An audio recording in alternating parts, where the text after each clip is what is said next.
Welcome, everyone. Thank you for joining us tonight to tell your story for public power. We're really excited to learn storytelling techniques and how to share videos, maybe selfies or videos of a friend, and write a testimonial and help our narratives bring the Pine Tree Power campaign to a successful win. We have people from several organizations here to help us tonight, and we thought since it's a small group, we can all go around and just say hello, our names, pronouns, if you want to say where you're calling in from, if you want to say what organization you're affiliated with, or any other tidbit if you're surviving in Maine in the rain, the fog, and the wind. So I'll start. I'm Amy Yeshu. I use she, her pronouns. I'm director of Maine Climate Action Now, and I have had intermittent connectivity on both my phone and my computer all day with this amazing storm. I'm looking forward to sunshine tomorrow. I will pass it to Taylor. Hi, good evening. My name is Taylor Smith-Hams, she, her pronouns. I am based in Baltimore, Maryland, but was just in Portland this past weekend. And I work for 350.org, and we are supporting the Pine Tree Power campaign because we think it's a really exciting opportunity to set a precedent for publicly owned and controlled utilities, which will ultimately help us move towards a just transition to renewable energy much faster and more equitably than investor-owned utilities. And I will pass it to Audrey. Hi, I'm Audrey. I use she, her pronouns. I live in Damariscotta, but I'm currently up in Owl's Head. So this storm has been fun because I've been right on the coast, so big waves. Yeah, and I support public power because I think it's really important for a just transition to clean energy. And I'll pass to Lucy. Hi, everyone. My name's Lucy. I use she, her pronouns. I live in Portland. I'm the deputy campaign manager with Pine Tree Power, so I do a lot of our work with volunteers, which is super exciting for me. I love getting to know all of you. And I will pass to Erin. My name's Erin, she, her. I'm here on Wabanaki land in Portland, and yeah, I'm just excited to kind of, help this project pass for mostly, environmental reasons, but everything's connected. So yeah.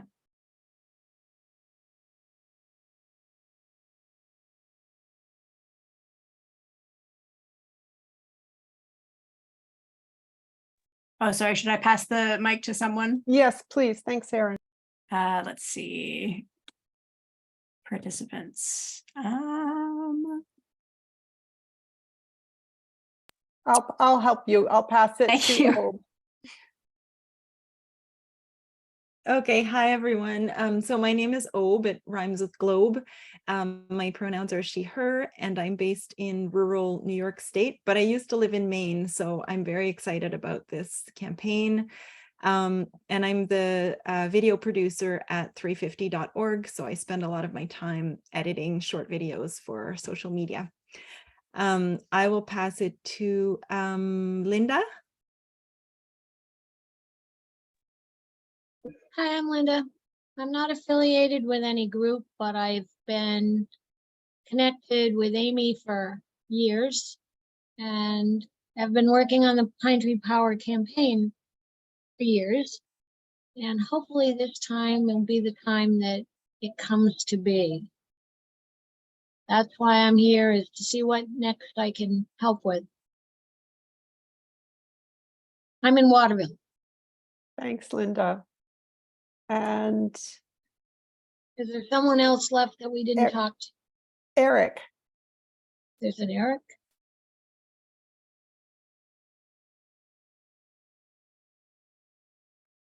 Eric, would you like to introduce yourself?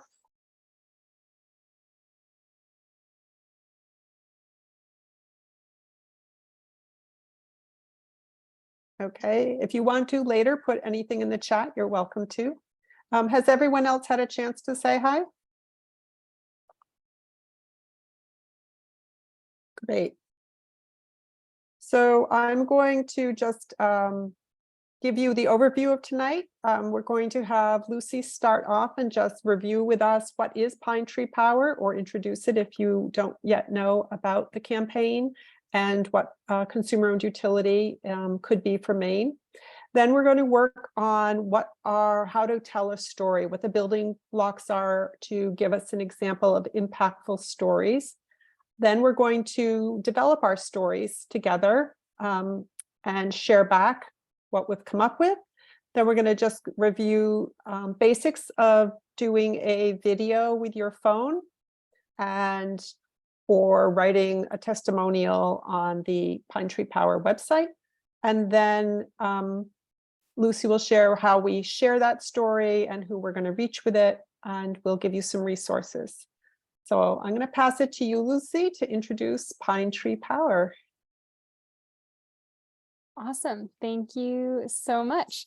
So good to see everyone here tonight. I know some of you have seen bits and pieces of this presentation before, but I think it never hurts to review what we're actually working for here tonight and on this campaign. And feel free to stop me at any time if you have questions. I can't see the chat super well when the presentation's up, so feel free to jump in and interrupt me. Basically, Pine Tree Power is question 3 on your ballot this November. We're asking folks to vote yes for a utility that will be owned by Mainers so that it'll actually work for Mainers. Right now, our utilities are owned by foreign corporations and governments, so they have no incentive to be working for us. Pine Tree Power will also keep money in the hands of low-income and working Mainers as we save $367 per year. That's basically by not paying the extra huge amount in profit that we do each year currently to CMP and Versant's shareholders. It's also moving to Pine Tree Power is going to be critical for reducing outages. That's because those savings we get can be used to reinvest in our grid. We have the most frequent outages of anywhere in the nation here in Maine, which is pretty bad. And as Amy can attest to, as she's struggling with connectivity today. So this is a really important issue. It's huge for climate justice, economic justice, and really just for our lives on the ground here in Maine. And we can go to the next slide, Taylor. Thanks. So Pine Tree Power, it's not just a different alternative to CMP and Versant, which are the two investor-owned utilities in Maine. It's actually a whole different way of operating. CMP and Versant are two big utilities here in Maine, are called investor-owned utilities. That means they're owned by shareholders. And in this case, CMP is owned by a parent company, Avangrid, which is owned by a parent company, Iberdrola, which is the big organization based in Spain. Its largest shareholders are BlackRock, Norway, and Qatar. Versant is owned by the parent company ENMAX, which is wholly owned by the city of Calgary in Canada. So those are the shareholders that our electricity rates go toward paying, rather than that money staying here in our community. A consumer-owned utility, which is what Pine Tree Power would be, is when it's actually owned by us Mainers. So rather than being owned by shareholders, it would be owned by you and me and people in our communities. It'll mean that we get to elect the board of directors that governs this utility. And this is a pretty tried and true way of providing electricity. There's already 10 consumer-owned utilities in Maine that supply 98 towns. And 25% of America has a kind of community-owned utility.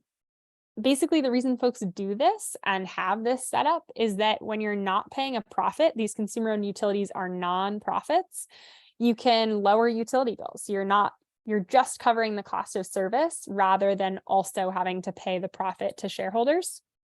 And those savings can be used for reducing outages or updating the grid for things like our transition to clean energy. And we can move to the next slide. So that brings us to the climate justice slide. This move to Pine Tree Power is absolutely crucial for climate justice. That is one of the big reasons why I'm here. consumer-owned utilities across the nation are the ones leading the way in our energy transition. The first 6 communities in the country to reach 100% clean energy were served by consumer-owned utilities. And that's likely because it's cheaper to make the necessary grid updates that we need. So here in Maine, we have really dirty transportation, really dirty heating. We need huge upgrades in our grid to be able to transition all of that to electric vehicles and heat pumps and things like that. Pine Tree Power, when you're not having to pay all the investors, is able to make all those upgrades far more cheaply. CMP also, Versant and CMP are some of the biggest anti-climate lobbyists in the state. Versant was actually the biggest lobbyist of anyone in the state last year in this past session. So we really see this as a way to bring Mainers who we know want climate action to be back in the driver's seat. And also Versant and CMP have a history of delaying renewable projects like solar. That needs to stop if we are going to equitably transition our economy. So Pine Tree Power, absolutely crucial for decarbonizing our society here in Maine. Next piece, local control. This is one where, I don't even want you to take my word for it. When our utilities were bought out by these foreign corporations, lots of people were like, maybe this isn't such a good idea. And they include the Maine PUC, former CMP staff, and the former public advocate of Maine. These are all quotes from newspaper articles in recent years. Really clear that our service has declined since decisions were removed from Maine. As they've gotten farther and farther afield, the shareholders are not paying attention to the needs of our communities. We've lost customer satisfaction. We've lost customer service. Our workers are not being empowered to do what they need to do here on the ground. They're having to wait to go to Spain for approval. And they really get to decide whatever profit margin they want and then demand it from us in the form of rates. And that's pretty clear in the Maine Public Advocate statement down there. We also are going to see a lot of savings, which is really exciting. The graph on the left shows that consumer-owned utilities right now, those 10 that exist in Maine, are about 50% cheaper than investor-owned utilities in Maine. So the existing consumer-owned utilities, far cheaper rates than CMP and Versant. The graph on the right shows future projections. So economic analysis shows that we save money from day one with Pine Tree Power. That's all the blue lines. That's the savings in millions each year. The green line shows how it accumulates over time. So over 30 years, Mainers can expect to save $9 billion. And lastly, reduced outages. We know that this is really important to folks. And that's because I think while people in Maine know our electricity goes out a lot of folks are surprised to learn that we actually have the most frequent outages anywhere in the country, which is kind of crazy. Consumer-owned utilities have a long history of providing better service. So whereas Maine has the worst, Nebraska, which is the only state with entirely public power, has some of the most reliable electricity in the country. Part of that's because the people in charge of our utilities right now have no incentive to take action. If you are living in Madrid or Barcelona, you just don't care if the electricity goes out in Maine. You're making money either way. And it's not just an inconvenience. We know that outages cost businesses a lot of money. We know it makes folks harder to work remotely. We know that a lot of folks with health issues rely on medical equipment. And during these outages, it's really scary. Yeah, so that's a lot of reasons to support Pine Tree Power. Why would anyone be against this? And I think that it's really important to know, and this slide is actually outdated, I should have caught it. The opposition has now put $27 million toward their campaign to stop Pine Tree Power. And they've done it in a way that makes it seem like this is a really controversial issue. The truth is that most folks actually love Pine Tree Power because it's going to save them money, reduce outages, and that this opposition is really manufactured. We've seen that the opposition is funded by just 2 donors. The parent company of CMP and the parent company of Versant. Whereas Pine Tree Power has over 1,000 donors, 90% of whom are Mainers, the opposition is really just these two parent companies. Why? Because if we vote yes, we actually are voting them out entirely. We're cutting into their profits. We're putting people back in control of their power. So they're using a lot of ads, misinformation, mail, digital to spread misinformation. The reason that won't work is because we are a grassroots campaign. We are meeting folks where they're at. We are knocking on doors. We are making phone calls. We are doing texts, and we're sharing people's stories, which we know is far more effective than any misleading statistic could ever be. And that's because people are persuaded by stories, not policy or facts and figures. And stories are really what is going to move people. And that's why we're so excited to have you here tonight.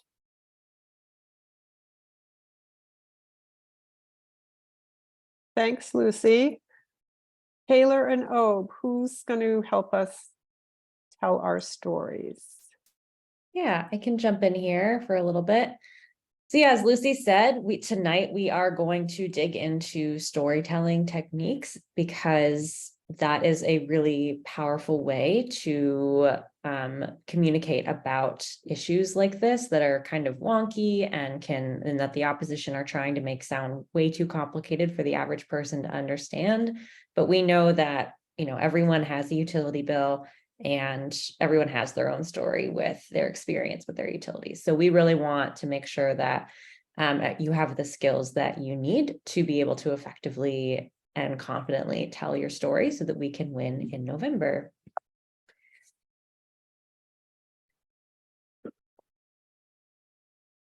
So do you want to do these slides? Sure, yeah, I could do these slides. So we were going to start with a little activity to just get you thinking about what it is about stories that give them impact and that's kind of stay with you. So we were going to ask you to ask everyone, like, think back to a story that you heard recently, maybe that someone told you, or that you heard on the radio, or maybe a video that you saw online, or a movie, just a story that really had an impact on you. And think about, like, why did that story leave a mark on you, and try to think of a word or a few words that explain, like, what made it impactful. And if you just want to share them in the chat with us, that would be really great.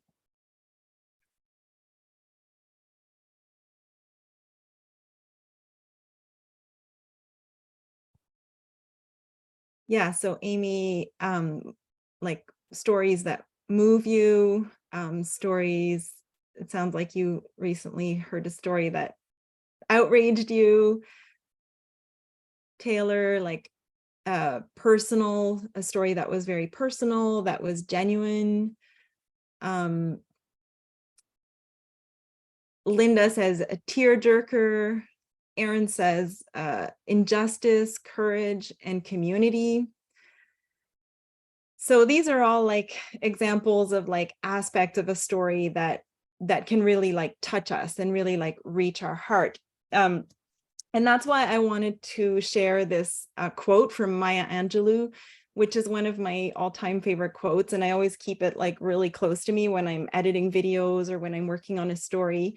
And she says, people will forget what you said, people will forget what you did, but people will never forget how you made them feel. And so I think like one of our goals with stories should be to make people feel something. It doesn't have to make them feel good.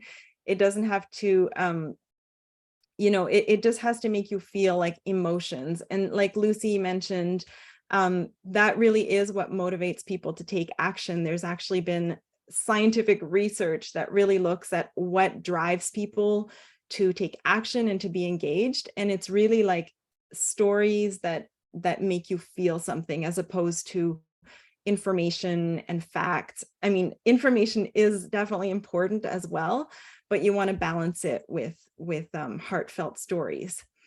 So do you want to go to the next slide? Great. So we have here, like, we just wanted to give you like 3 examples of storytelling approaches. Because some of us are like kind of born natural storytellers. And like for some of us, like for myself, storytelling didn't really come naturally. And so for me, it was helpful to see different models of storytelling. So the first one is like the real classic that you see in movies and fairy tales and plays. And it's the hero's journey, which is also known as the 3-act structure. Like a classic example would be like Lord of the Rings. So it would start with the hero, or, you know, your protagonist's world, all is well in that world. And then in the second part, a challenge arises, something happens that the hero has to face. And in the third part, the hero faces the challenge or the battle or whatever it is, the conflict, and they return to their world and they're transformed. So that's just like a very classic storytelling approach. It's not one that, frankly, like I don't use this approach a lot for like short videos that I make for 350 for social media, but there are elements of it that you can sometimes draw from, even in like a really short form story. So do you want to go to the next slide, Taylor? Oh, sorry. So the next storytelling approach is the human action model. And this is based on the idea that human action is in pursuit of a state that's better than the status quo.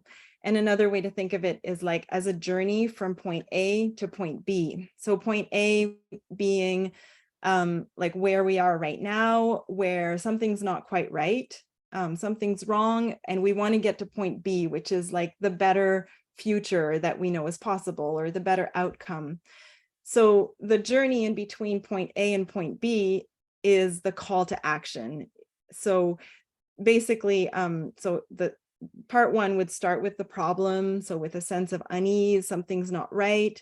Then we would be introduced to like, but this is our vision for where we want to be. And then part 3 would be, this is how we get there. This is what you can do. This is how you can get engaged. And this is a very simple storytelling structure. And it's probably the one I would say that personally I use the most at 350, because it's a very basic structure that works well for really short videos and for all kinds of different stories across the board. So next slide is the public narrative framework, which is a method that was developed by Marshall Gantz to use storytelling for social change. And so it weaves together 3 stories into one single narrative. So it begins with the story of self. So why me? Why were you, or the protagonist of your story, why were you personally called to this mission? What events in your life shaped you and led you to want to be involved with this particular issue? And then we have the story of us. So who is your community? Why us? What are the shared values and goals and strengths that we have as a community? And why are we mobilizing around this issue?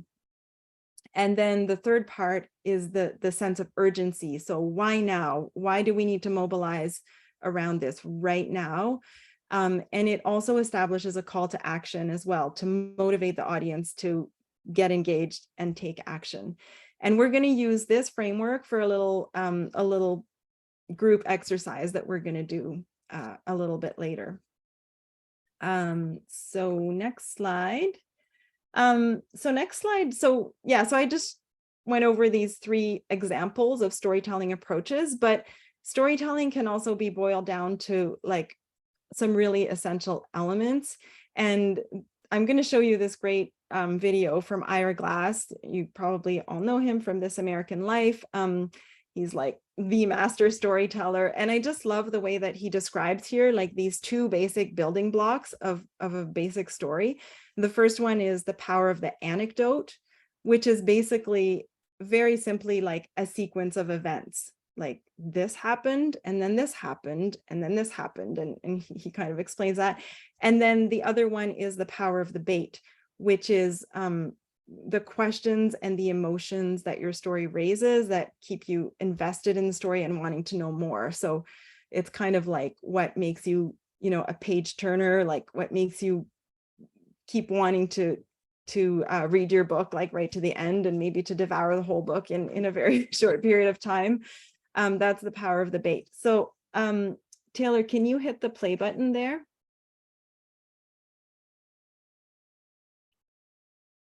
And we just need the audio.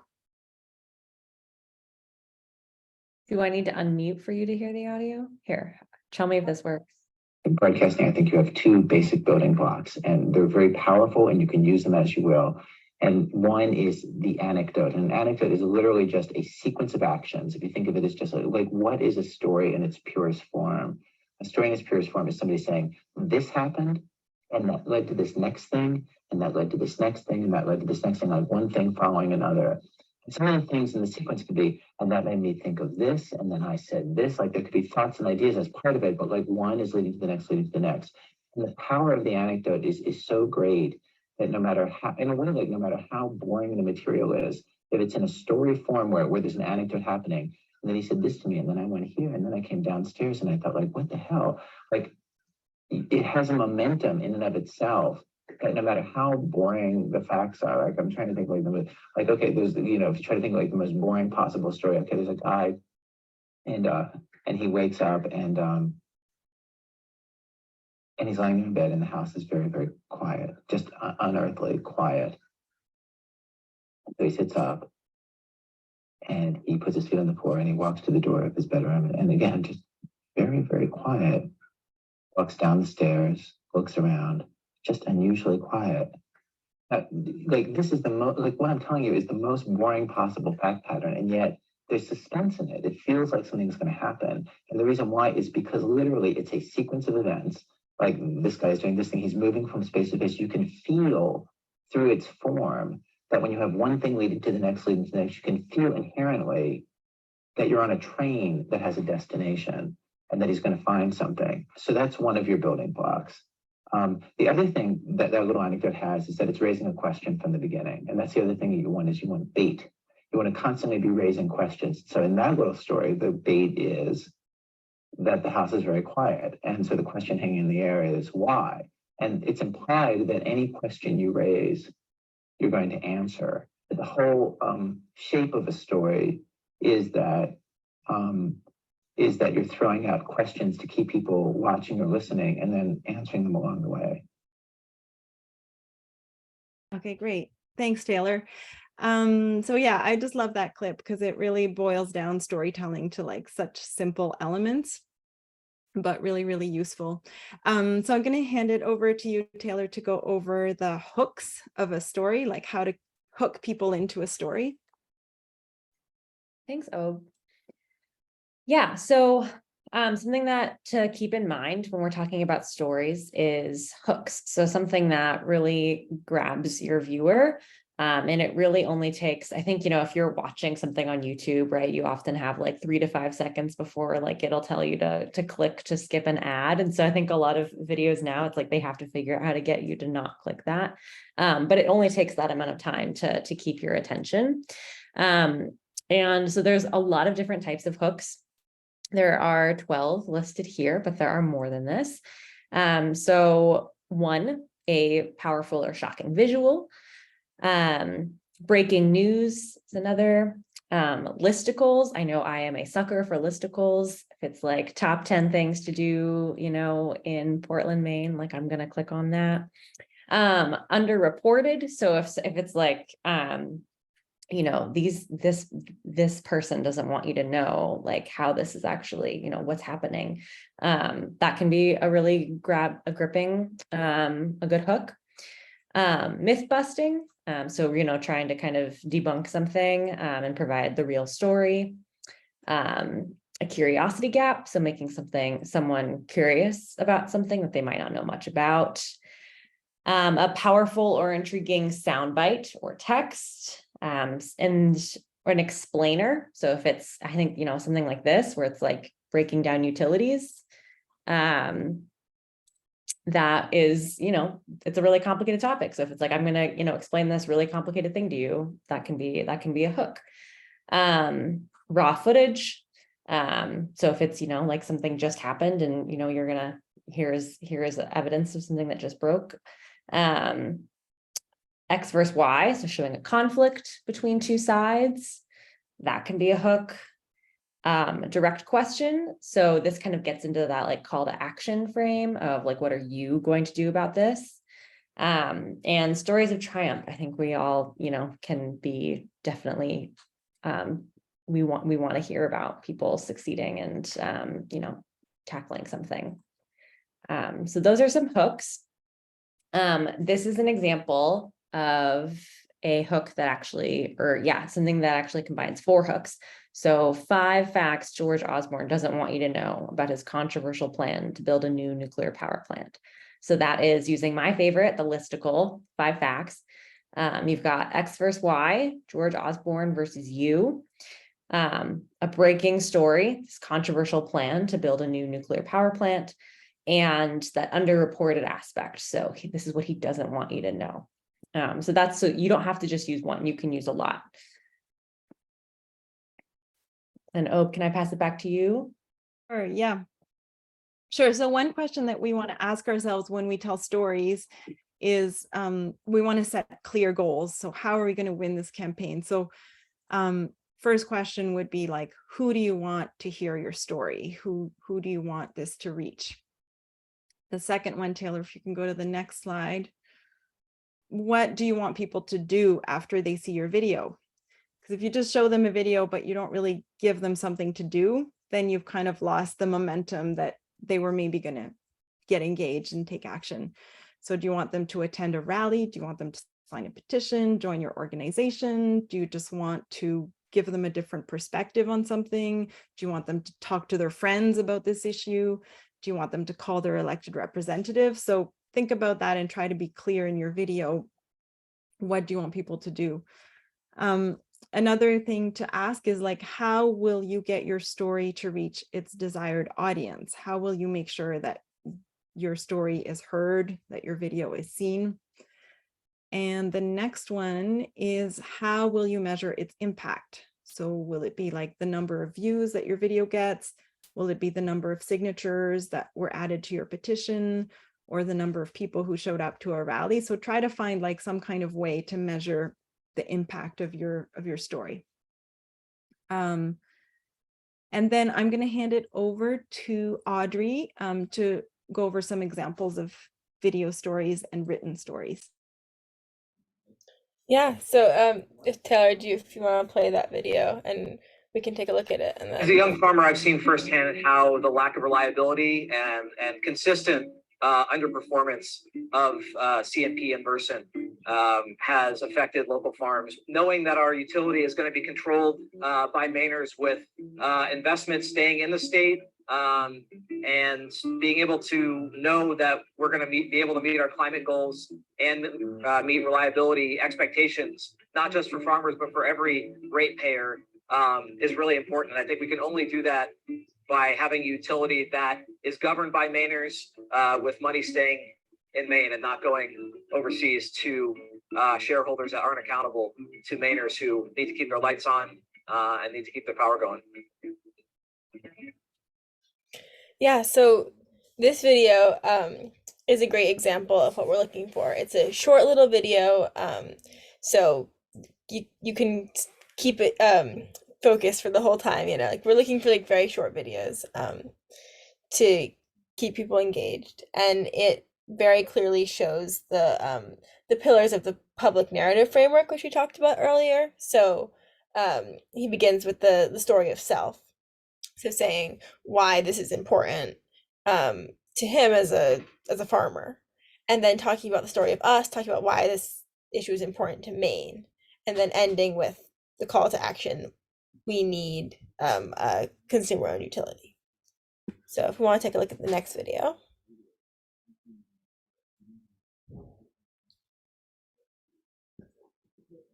How's it going? So I'm a CNP customer.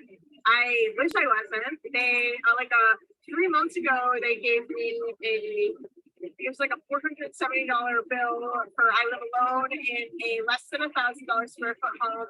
I barely use paying power. I barely use my washer and dryer. My fridge is a dorm fridge. I just don't know where that came from.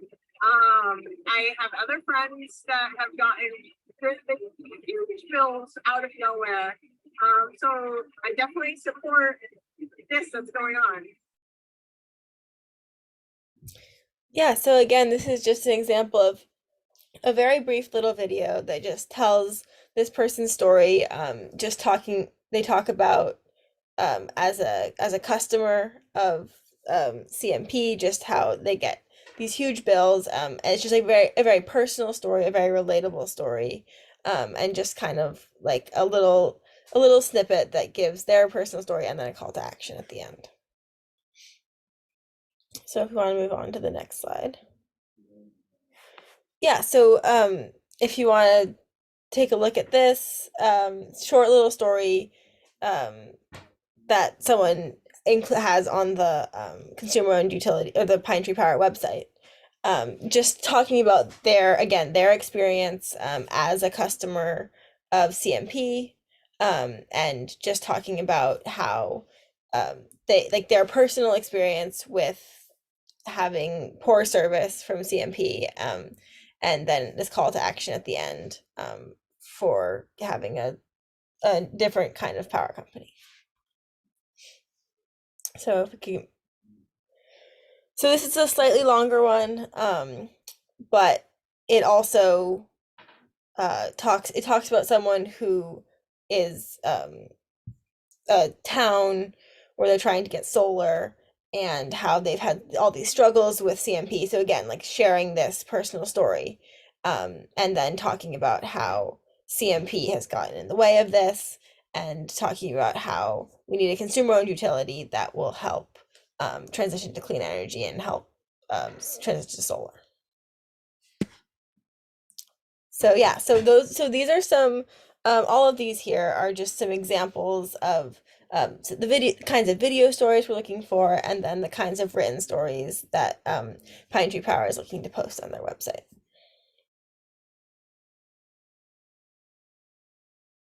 Taylor, we're going to hand it back to you. Yeah, so now we're going to get into this exercise that we alluded to earlier, where we are going to have folks workshop their stories. And how are people feeling since we've got a small group? Do we want to break out, or do we want to stay as one? Yeah, I think we could all stay together. Perfect. All right. Lucy, do you want to take it over? Sure. Yeah. Great to see everyone today. If we could, yes, switch over to the share your story doc. Perfect.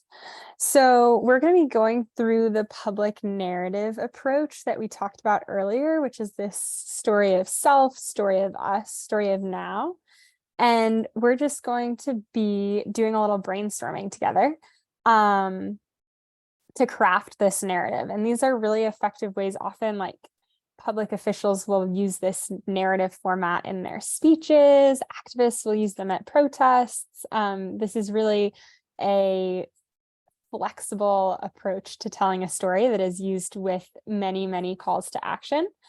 And for this first bit, we've kind of already talked about why tell stories, but I'd love to ask folks to come off mute and just share why you think we might want to tell stories about Pine Tree Power specifically, or when you've been moved by a story in the past.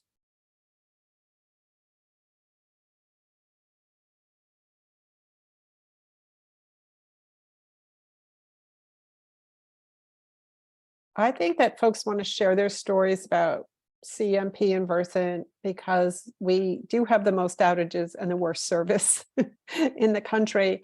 And if you're a person who's been on the receiving end, like that second video, then you're willing and want to tell your story. And like, I want to hear it. I have not had an outrageous bill at my house, and my outages, because I'm in southern Maine and, you know, in a fairly densely populated area, they're regular, but they're short. They can be a day, they can be 2 days, they can just be a couple hours. So I can't say I've been at the extreme end, but I know there are people, and I kind of want to hear that from folks.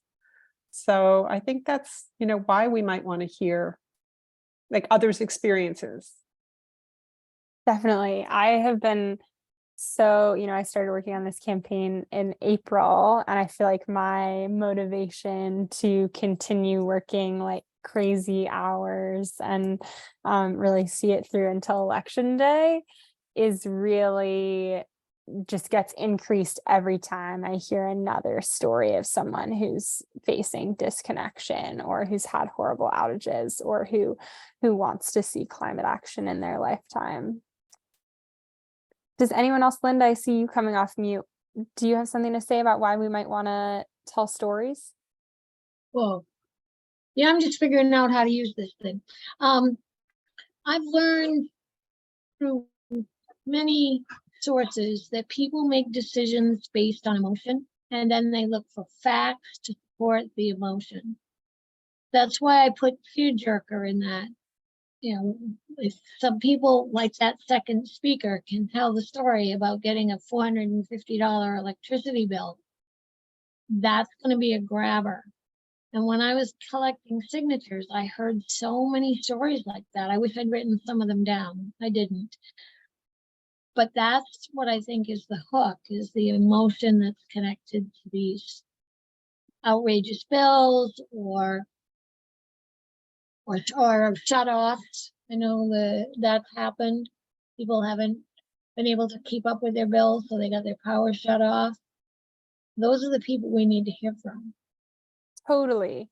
And that, I think, brings us to, if you want to scroll down, Taylor, the emotions that encourage us to be moved to action, and some other emotions that keep us standing still and not acting. And they're kind of matched up with the opposite. So like where most people may be sitting right now in inertia, they're just going about their daily lives. If we can bring a sense of urgency, they may be motivated to act. A lot of folks that I talk to, I think particularly after the corridor ruling that from the courts, feel a sense of apathy, just that there's nothing that can be done, and why would I even try? Anger can sometimes re-motivate them. So, whereas some folks may have taken that, other folks got angry, and those folks are much more motivated to fight for Pine Tree Power. Some folks are fearful. I think we see this with folks who have had shutoff notices, or even folks who are trying to work with the utilities on climate action. We've seen that can be a struggle to move them to action. Hope that this could be better is a big way to flip those folks. Isolation, people who feel alone are less likely to act if we can bring solidarity. So working together across movements to really make it feel like we have this big push for Pine Tree Power. And then self-doubt, you can make a difference, really encouraging folks that their actions matter. And I think one of the best ways to do that is to share evidence about how close our campaign is and a time that you've taken action. Folks really like to hear that story. So thanks so much for sharing, Linda and Amy. I'd love to just jump into brainstorming a little bit about our personal stories. And you can this is kind of a chance for some quiet reflection. We'll have about 5 minutes where you can just do some writing on a piece of paper, and think about how CMP or Versant, what is a story about your experience with them? What is a time that you have either had an outage? Like, are there any storms that you remember? What happened? Did you lose food? How long did it take for the power to come back on? Or has there been a time that you've struggled to pay your bills? Or maybe you have paid your bills and you've been able to because you have that privilege, but they've gone up anyway, and that's cutting into $500 a month almost. What could you have bought instead? What could you be doing instead with that money? Or climate, why is that really important to you? What is the first time that you remember really being worried about climate, and what is the time that kind of brought that to the forefront for you? So those are just some guiding questions, and I'd love to just spend 5 minutes pondering those and thinking about how that has driven you to action. Is kind of the second piece of that, is like, what called you to be here today?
We'll take one more minute to just wrap up your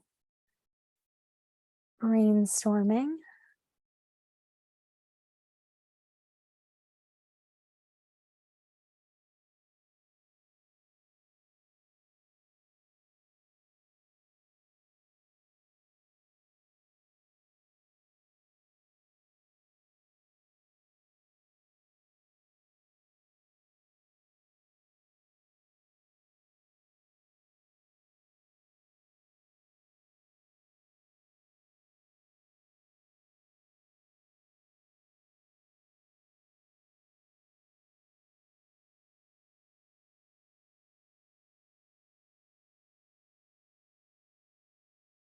Okay, would love to invite everyone back.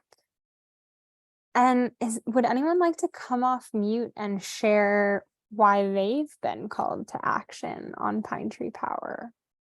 Their personal story of self.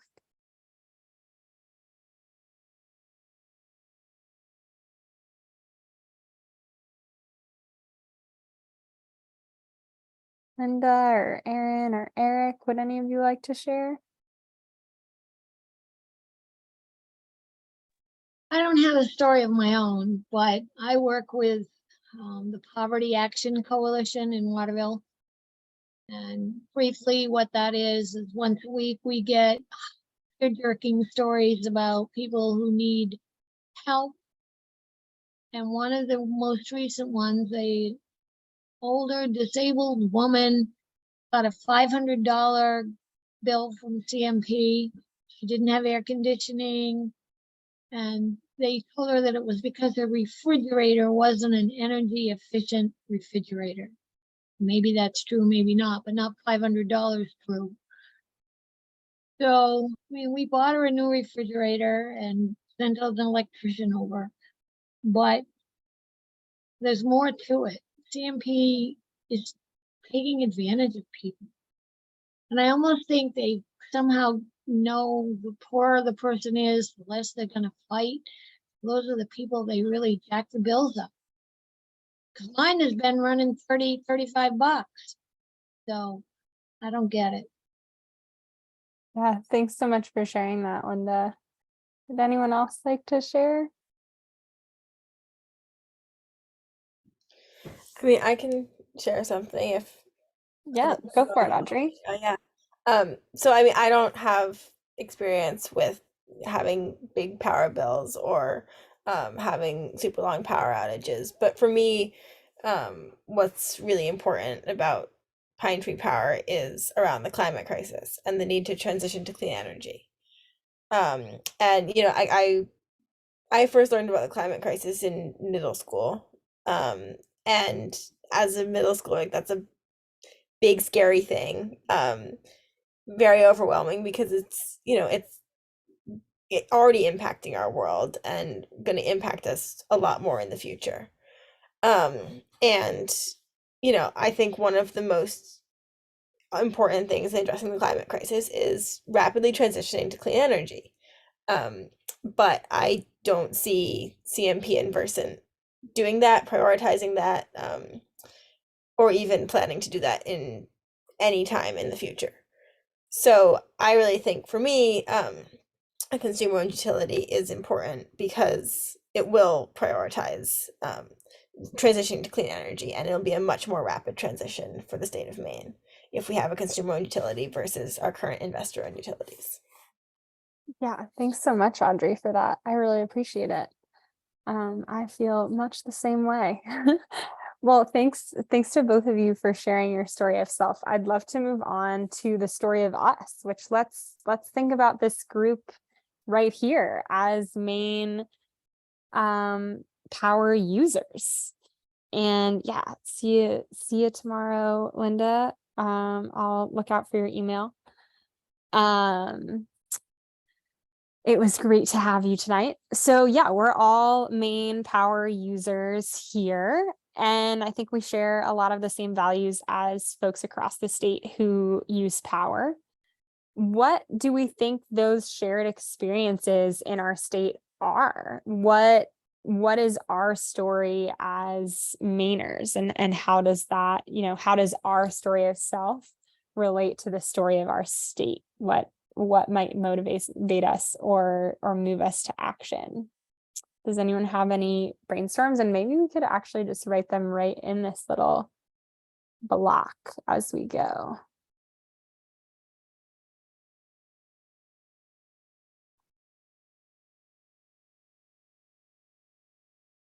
I know for me, a big one is that I think our state values our neighbors and our communities. We're pretty independent. I'd say that independence, and I feel like we're being held hostage by these investor-owned utilities, and they're doing their job. They're making money for their shareholders. So it's hard to say they're bad when they're doing what they say they're going to do. It's just that we're not the recipients of that money, and it's raised off of our backs as a collective group of Mainers. So I think our independence is that kind of streak is that we should become independent from that kind of a hostage taker. I don't know what to Yeah, call it. it's funny that you use that wording. That's exactly, I can't remember if it was in the presentation, but that's what Jan from Kennebunk titled her story testimonial on our Yeah, website. maybe Is that's sick what of made me being think of it. held hostage by Right. the worst utility. I think Yeah, the sense of fairness is coming, like that comes up a lot in conversations I've had where it's just like, why should people have such high bills just to line shareholders' pockets especially when there's so many outages and it's, like what are we even paying for kind of thing. Yeah. I totally agree with that. And it feels like our collective stories, maybe generally you move from your personal story into your collective story. And, so my quick personal story is I really grew to hate investor-owned utilities when I was working elsewhere and sat down with the CEO of an investor-owned utility company. And we said, we got all these young people in a meeting. We were sitting there, we were pretty nervous. I was like texting experts under the table, trying to seem really smart.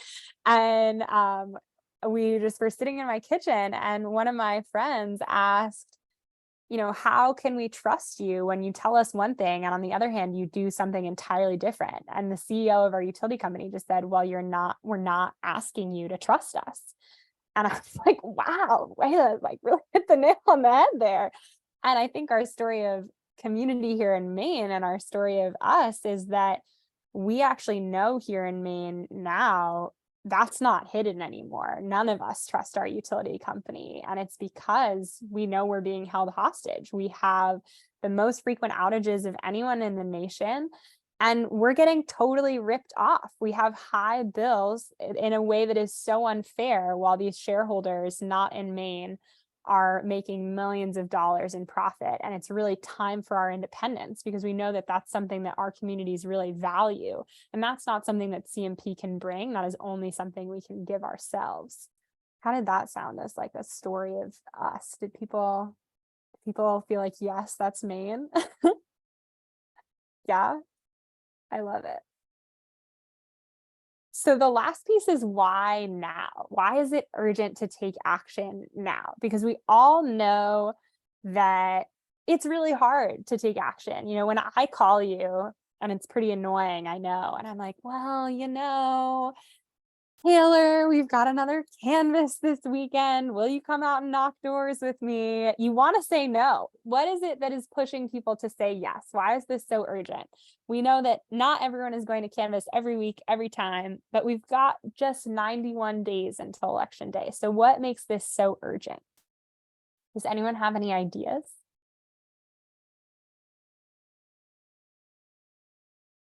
I feel it's like what Audrey was saying. We're being told across the board, around the globe, that we have to act now to even mitigate the effects of the climate crisis that we're feeling daily in our lives now. And electrification is the number one way we're going to go. Electrify our cars, our homes, our hot water, our heat, right? And we need to be able to trust our utility to build the infrastructure needed to do that. And they are clearly showed us they have no intention of doing that. And if they are forced, their hands are forced to start to try, they're going to punish us and make us pay just to do that. So I feel like that is why we have to do this now, because we cannot save ourselves and move forward with them in charge of our grid. Full stop. Totally.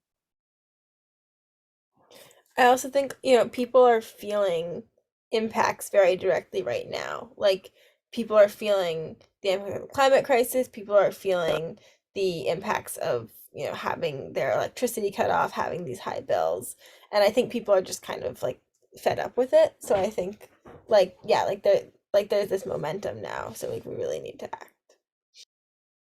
Totally. I would also add, I love all of these. This is a really urgent problem for folks. And I think it's urgent in a way that some of us forget if we aren't someone who like owes CMP thousands of dollars. But like I've talked to folks who owe CMP thousands of dollars and cannot get their electricity turned on until they come up with thousands of dollars that they don't have.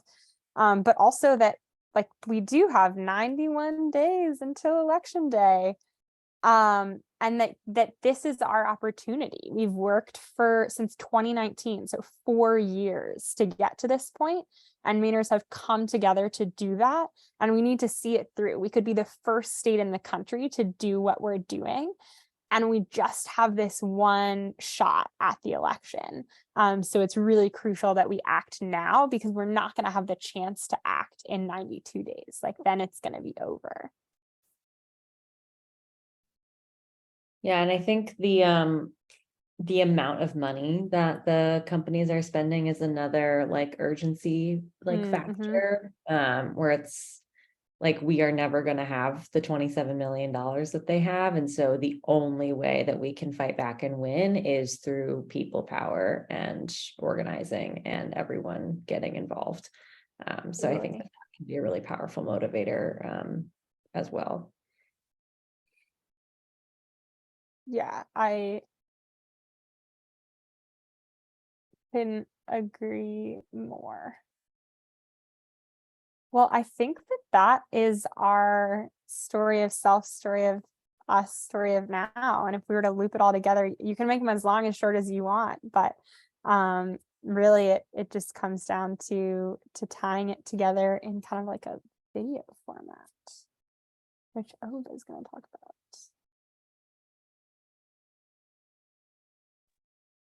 Yes. So I'm just going to talk about some basic videography tips and skills, and I'm going to focus specifically on like filming with phones, because I think nowadays that's what is easiest and most accessible for everyone.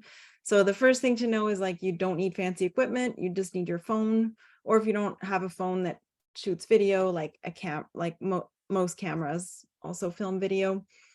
So yeah, you can go to the next slide. So starting tips are just very basic things to keep in mind. So we carry our phones in our pockets, we have them on our kitchen table. So the lens of your phone will often have a smear of grease on it. If you look at it, like if any of you just looked at it right now, I guarantee there probably won't be like crystal clear. So the first thing is to like wipe your lens with a soft cloth. Like I just use my t-shirt, because it really does actually impact the image quality quite a lot. So that's like a really easy first tip. Next is like just check how much storage space you have on your phone, just because it's really annoying when you get into like a really good, maybe you're filming someone and they're telling a really great story, and then all of a sudden you run out of space. So just make sure like you've got space, storage on your phone. Then put your phone in airplane mode to avoid like alerts and dings interrupting your video. And then also like check your phone settings.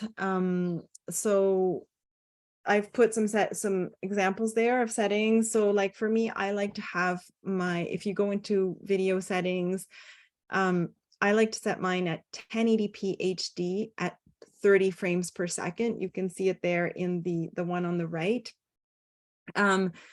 4K is like a higher quality than that, so it takes up more storage space. And for web videos, like if your video is going online, you don't really need 4K.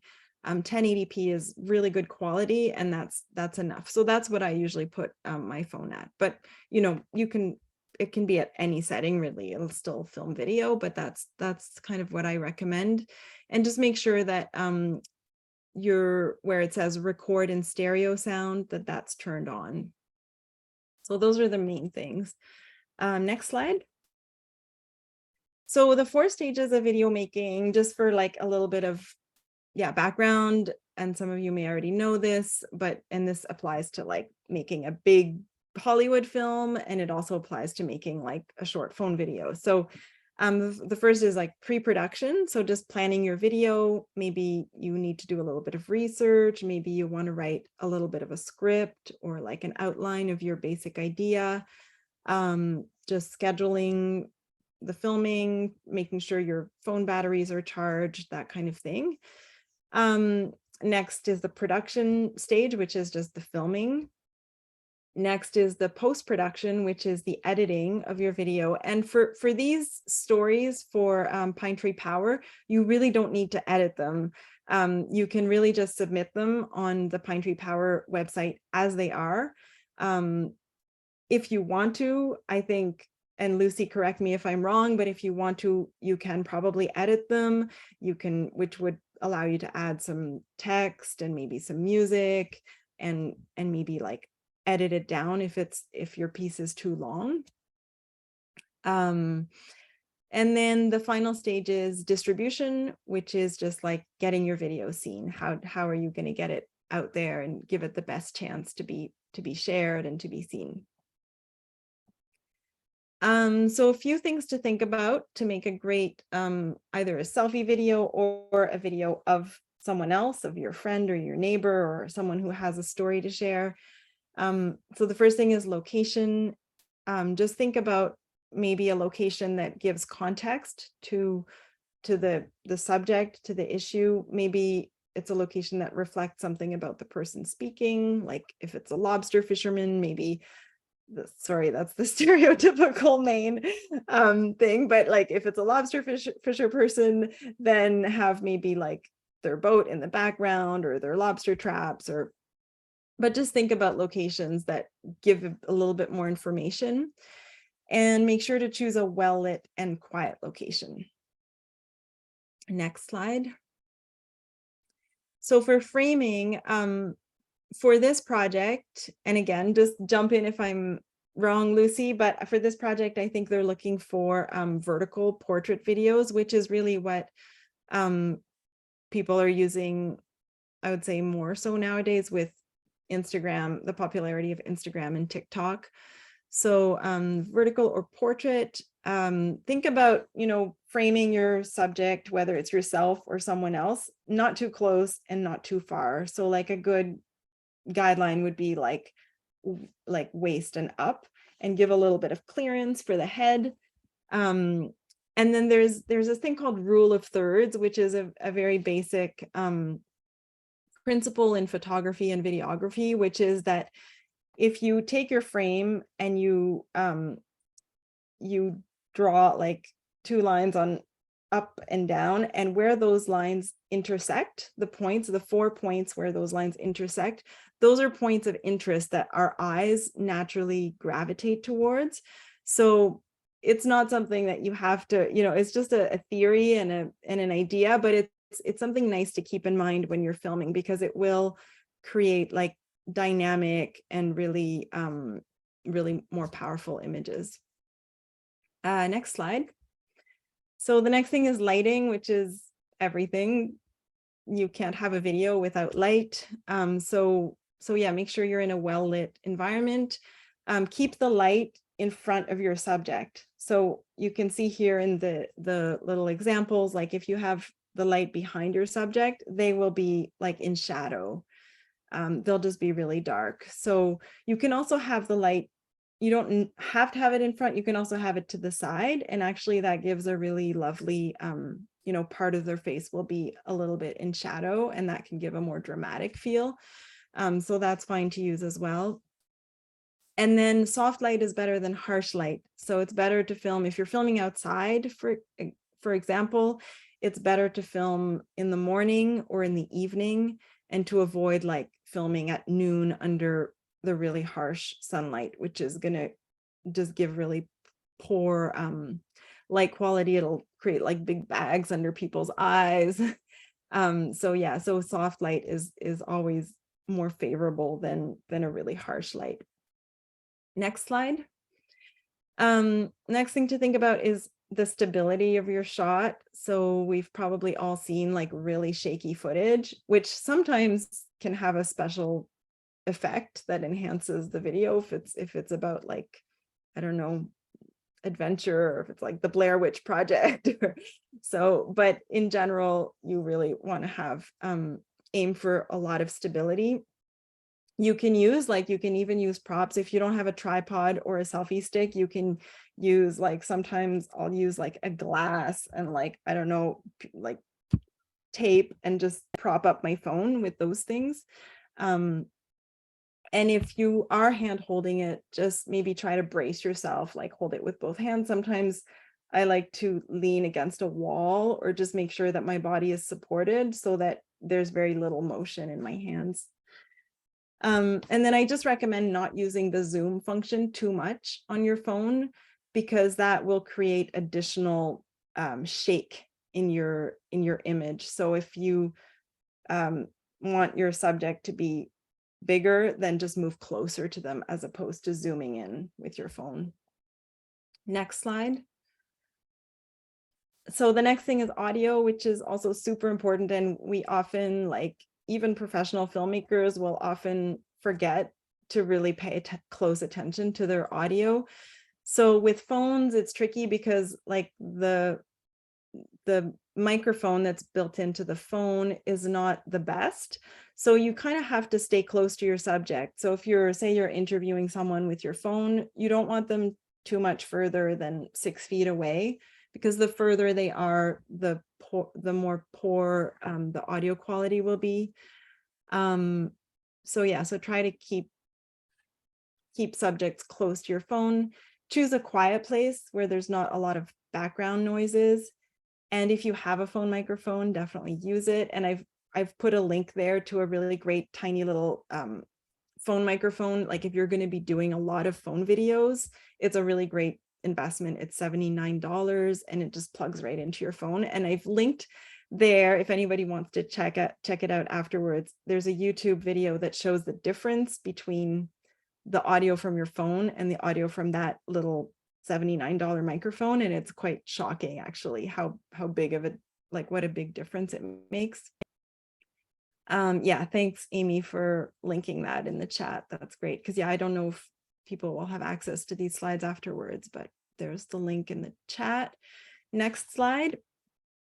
So there's different selfie video styles. You can do an off the cuff anecdotal one. I find that those are often more dynamic to watch. It's just someone speaking just off the cuff, that the second video example that Audrey showed was like that. And I just think it's very personal and very relatable. You can also do scripted. Scripted often helps to keep things nice and tight and short, because sometimes people do have a tendency to ramble for a long time. And with these videos, ideally you want to keep them under 2 minutes, just because that's what travels the best on social media. So, I mean, it can be longer, but ideally shorter is often, yeah, we'll get more views and more shares. So, so yeah, script can be really helpful for making sure you're getting your messages in a short amount of time. But it's important to write really tight scripts for a video. We often will think that we've written a script and it looks really short, but then when you actually read it, there's just it can be cut down a lot. So it's good to read it aloud, to hear how it sounds, and then cut it from there. And then there's also interview style, which is a really great way to get people chatting in a natural way about an issue. Make sure to ask them open-ended questions, so avoid a yes or no question. The only thing about interviews is that they do often need to be edited, because raw interviews will often be long, lengthy. You'll sometimes want to maybe cut out your interview questions. So that's the one thing to keep in mind with more of an interview style, is that you might need to edit it. Next slide. So editing tips, I don't know if I need to go into these. Is there an interest in learning a little bit about editing, or should we skip? Because I think a lot of these videos probably won't need to be edited. I think we should move on. Move on. Thank you. Yes. Okay. So let's go to the next slide. And I think I'm going to hand it over to Lucy, right, for this? Yeah. Happy to jump in. Thanks so much, Obe, for sharing your expertise. Your videos are so cool. Obe worked on a video with me when I lived in Montana, and we didn't even know it. Because Obe does all the videos for 350. It's so cool. So Obe's a rock star. And so with Pine Tree Power, there are so many ways to share your story, and that can be video or written. And really, excited to get those out.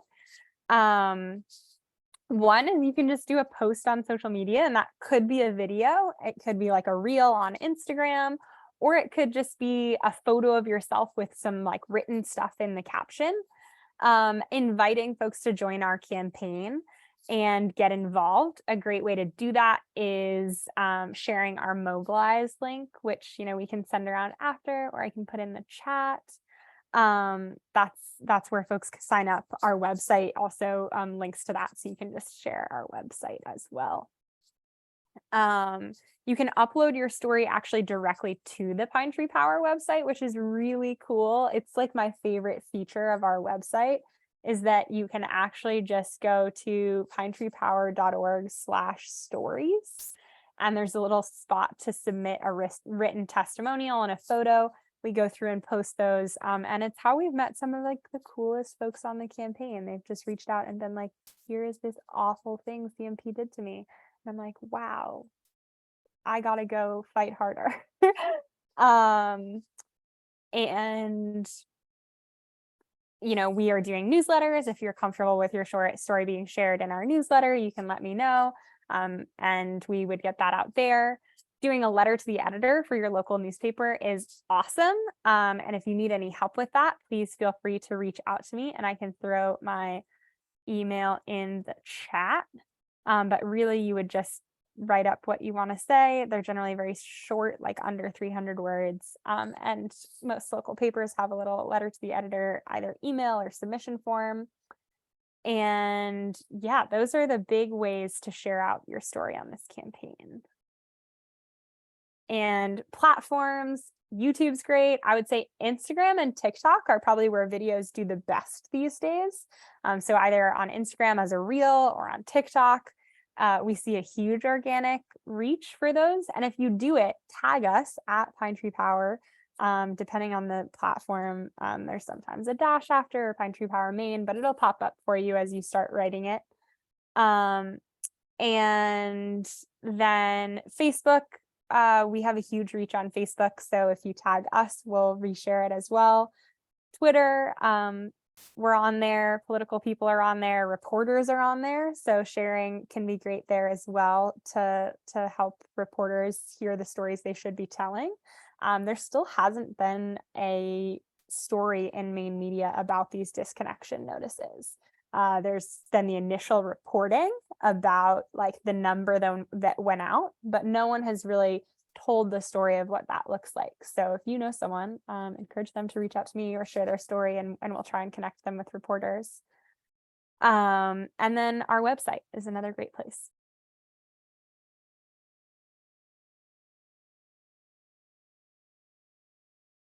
Thank you so much. Audrey, did you have want to talk about your toolkit? Just mention. Yeah, so I put together a little toolkit that kind of has a lot of this same information from these slides, but as something that you can reference. So I can drop the link in the chat right now. Thank you. There we go. Thanks, Audrey. And we'll do a follow-up email with the recording and the toolkit. Are there questions from anybody? Now's your chance. We've got everyone here. I did have a question. Mm-hmm. I think Lucy mentioned earlier that this would be like the first, and I just wondered what that meant, because other places have community owned utilities, so I was wondering like what was special about the way that Maine is doing it. Yeah. So you are correct. Other places have consumer-owned utilities. Maine has consumer-owned utilities. They're typically done at the local level. Nebraska is the only state with wholly, like the whole state has public power. What was really different about that is that it happened in the 30s and 40s. So there wasn't like the entrenched interests that there are today. Like they did great work. They had to overcome the utilities, but they didn't do it by ballot initiative, and they didn't do it while being outspent with $27 million. So this is really kind of like a first in the nation opportunity to show how we can move away from these investor-owned utilities in a big way. And so if we do it here in Maine, it has the ability to spread to other states. Like Nebraska isn't seen as a model that can spread because it was so different, happened through the state legislature and honestly like federal bills as well a long time ago. And then it's happened at the city level, and states looking to do it are kind of like, well, I don't know. Thanks so much. That's cool. Totally. Yeah, it's exciting stuff.